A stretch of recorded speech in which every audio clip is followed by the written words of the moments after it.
ಹಾಸನದ ಜೆಡಿಎಸ್ ಜಿಲ್ಲಾಧ್ಯಕ್ಷ KS ಲಿಂಗೇಶ್ರನ್ನ COD ಅಧಿಕಾರಿಗಳು ವಶಕ್ಕೆ ಪಡ್ಕೊಂಡಿದ್ದಾರೆ.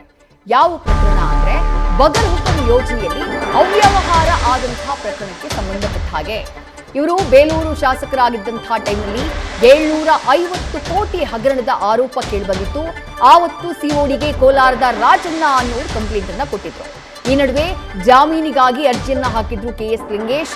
ಅರ್ಜಿ ತಿರಸ್ಕೃತಗೊಂಡಂತಹ ಹಿನ್ನೆಲೆಯಲ್ಲಿ ಕೆಎಸ್ ಲಿಂಗೇಶ್ ಅವರನ್ನ ಸಿಒಡಿ ಟೀಮ್ ವಶಕ್ಕೆ ಪಡೆಯುವಂತಹ ಕೆಲಸ ಮಾಡಿದೆ.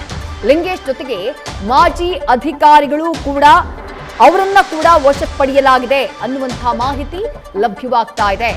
2023ರಲ್ಲಿ ಜೆಡಿಎಸ್ನಿಂದ ಶಾಸಕರಾಗಿದ್ರು, ಬೇಲೂರು ಶಾಸಕರಾಗಿದ್ರು ಲಿಂಗೇಶ್. ಆಗ ತಾಲೂಕು ಬಗರ್ ಹುಕುಂ ಸಮಿತಿ ಅಧ್ಯಕ್ಷರು ಕೂಡ ಆಗಿರ್ತಾರೆ ಲಿಂಗೇಶ್ ಅವರು.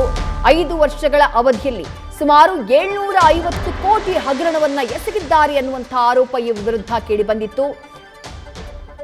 ಈಗ ಅವರನ್ನ ವಶಕ್ಕೆ ಪಡೆಯಲಾಗಿದೆ ಅನ್ನುವಂತಹ ಮಾಹಿತಿ ಲಭ್ಯವಾಗ್ತಾ ಇದೆ.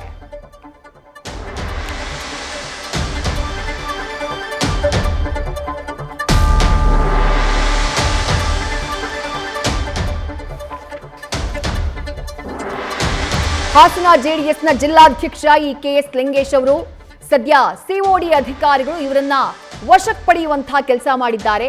ಪ್ರಕರಣ ಏನು ಅಂದ್ರೆ ಬಗರ್ ಹುಕುಂ ಯೋಜನೆಯಲ್ಲಿ ಅವ್ಯವಹಾರವನ್ನ ನಡೆಸಿರುವಂತಹ ಆರೋಪ. ಯಾವಾಗ ಅಂದ್ರೆ ಇವರು ಶಾಸಕರಾಗಿದ್ದಂತಹ ಟೈಮ್ನಲ್ಲಿ 2018ರಿಂದ 2023ರ ಅವಧಿ ಏನಿದೆ ಆ ಟೈಮ್ನಲ್ಲಿ ಬೇಲೂರಿನ ಶಾಸಕರಾಗಿದ್ರು ಕೆಎಸ್ ಲಿಂಗೇಶ್.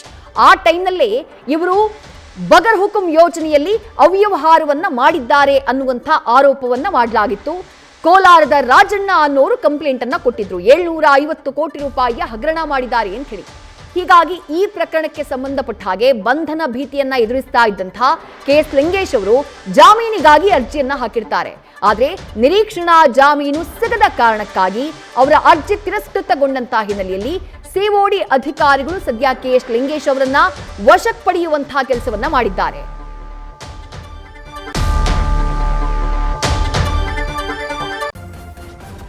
ನ್ಯೂಸ್ ಫಸ್ಟ್ ನಿರ್ಭೀತಿಯಿಂದ ನಿಮ್ಮ ಪರವಾಗಿ.